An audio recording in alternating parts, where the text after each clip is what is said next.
నమస్కారం. జై శ్రీమన్నారాయణ.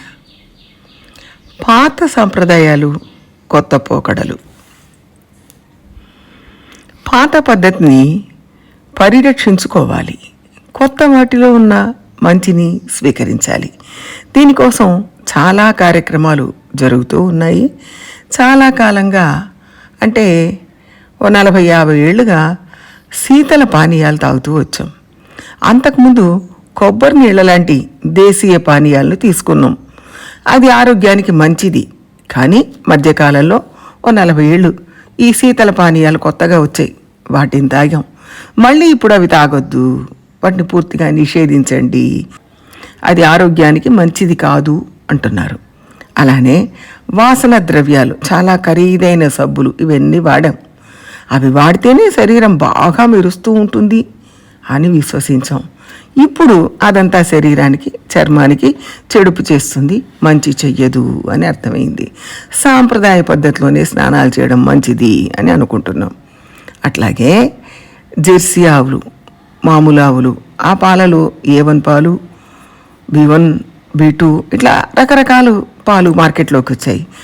జెర్సీ పాలు తాగడం మంచిది అని ఒకప్పుడు అన్నారు. ఇప్పుడు అది మంచిది కాదు.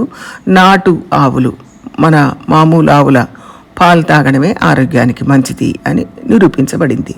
కాబట్టి నాటు ఆవుల, గేదెల పాలు తాగుతున్నాం. వాటిని అభివృద్ధి చేసుకోవాలి, వాటి సంపాదన అభివృద్ధి చేసుకోవాలి. వాటి పాల మనకు మంచిని ఇస్తుందని ఇప్పుడు కాదు, మన పెద్దలు ఎప్పటి నుంచో అవే తాగుతూ వచ్చారు, మనం అవే తాగాం. వీటిని లేకుండా చేయడం కోసం ఇతర దేశాల నుంచి చాలా ప్రయత్నాలు చేస్తున్నారు.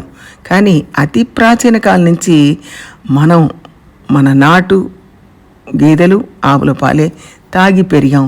కాబట్టి ఇప్పుడు కూడా వాటిని సంపదను పెంచుకోవాలి, ఆ పాలను తాగాలి. జల్లికట్టు ఆట అని మన ప్రాంతాల్లో ఉంది. అది జరగడం వల్ల ఏట్లో ఉన్న మట్టి అంతా తిరగదోడబడుతుంది. కొంతకాలం ఆట మంచిది కాదన్నారు, మళ్ళీ అది ఆడడం మంచిది, అది మన సంప్రదాయం అని నిర్ణయించారు. అలాగే పంటలకు రసాయన ఎరువులు వేయడం మొదలుపెట్టాం. నేలంతా పాడైంది, ఆ పంట తిన్న మనుషుల ఆరోగ్యం కూడా పాడైంది. ఇప్పుడు మళ్ళీ సాంప్రదాయ ఎరువులే మంచిదంటున్నారు, వాటినే వాడుతున్నాం. అట్లాగే ఇంటి ముందు ఏవో కెమికల్స్ పెట్టి కడిగే కంటే పేడతో అలకడం, పేడ నీళ్లు చల్లడం ఆరోగ్యానికి మంచిది అని చెప్తున్నారు. పంచదార విషయంలో కూడా అలాగే. మనం మన దేశంలో నాటు పంచదార, ఎర్ర పంచదార వాడేవాళ్ళం. అది పోయి తెల్లగా మెరిసే పంచదార వాడడం మొదలుపెట్టాం. మళ్ళీ ఇప్పుడు తెల్ల పంచదార మంచిది కాదు, నాటు పంచదార వాడండి అని అంటున్నారు. అంటే ఎన్ని విషయాల్లో మార్పులు వచ్చాయో చూడండి. ఇంకా డైనింగ్ టేబుల్ మీద కూర్చొని తినడమే గొప్పగా భావించాం. ఇప్పుడు అందరూ మళ్ళీ కింద కూర్చొని తినండి, అదే మంచిది అంటున్నారు. ఒకప్పుడు నడక మన జీవన విధానంలో భాగం. అంటే ఎటుపోయినా నడిచే పోయేవాళ్ళం.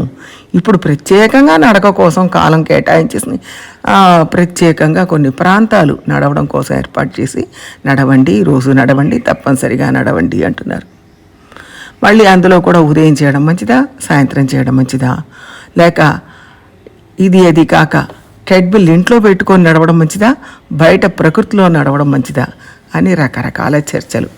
ఆఖరికి ప్రకృతిలో నడవడమే మంచిది అని తేల్చారు. ఇప్పుడు అందరి చేతిలో ఒక పరికరం కనపడుతూ ఉంది.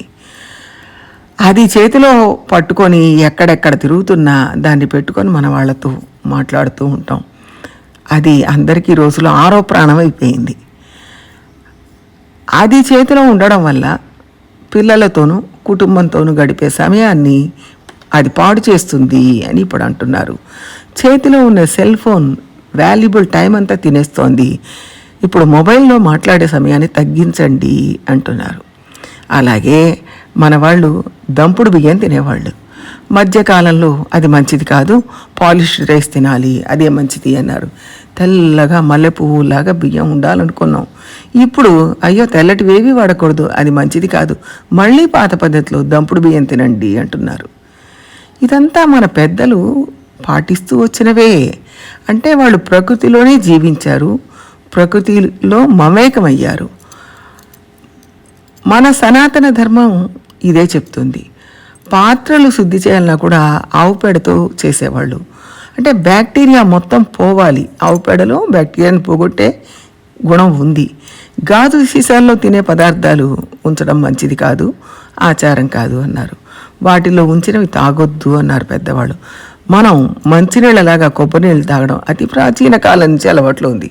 మధ్యకాలంలో అది వద్దు అన్నారు, కానీ ఇప్పుడు మళ్ళీ అది తాగడమే మంచిది అంటున్నారు. పెద్దవాళ్ళు ఆచారం, భగవద్భక్తి అని చెప్పి మంచి పద్ధతుల్ని మనకు అలవాటు చేశారు. దాన్ని కొంతకాలం మానేసాం, పెద్దలు ఏం చెప్పినా చేయకూడదు అనుకున్నాం.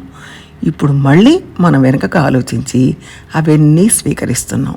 కాబట్టి కాలం 30 ఏళ్లకో 60 ఏళ్లకో చక్రం తిరిగినట్టుగా తిరుగుతుంది. అంటే మళ్ళీ పాత పద్ధతులు పునరావృతమవుతూ ఉంటాయి. మంచి పద్ధతులను స్వీకరించడం అనేది ఆహ్వానించదగింది. అలాగే మన విద్యలో కూడా అనేక మార్పులు రావాల్సి ఉంది. ధర్మం గురించి విద్యలో ఎక్కడా చెప్పట్లేదు. నీతి, నిజాయితీ, మానవ ప్రేమ ఇవేవి కూడా చెప్పట్లేదు. భక్తిని గురించి, ఆత్మను గురించి చెప్పే విద్య రావాలి. వాల్యూ యాడెడ్ ఎడ్యుకేషన్ అంటున్నాం, కానీ దాంట్లో మోరల్స్ లేవు. మోరల్స్ గురించి చెప్పట్లేదు. ధర్మం, నీతి, న్యాయం గురించి చెప్పే విద్య కావాలి. అది క్రమంగా ఆత్మవిద్య దాకా వెళ్ళాలి. పాత పద్ధతులైనా మంచి పద్ధతులు రావాలి. అవన్నీ రాబోయే కాలంలో వస్తే రావాలి. ఎప్పటికైనా మంచివి వచ్చినప్పుడు వాటిని మనస్ఫూర్తిగా ఆహ్వానించాలి. అలాగే మనం కూడా ఆహ్వానిద్దాం. జై శ్రీమన్నారాయణ.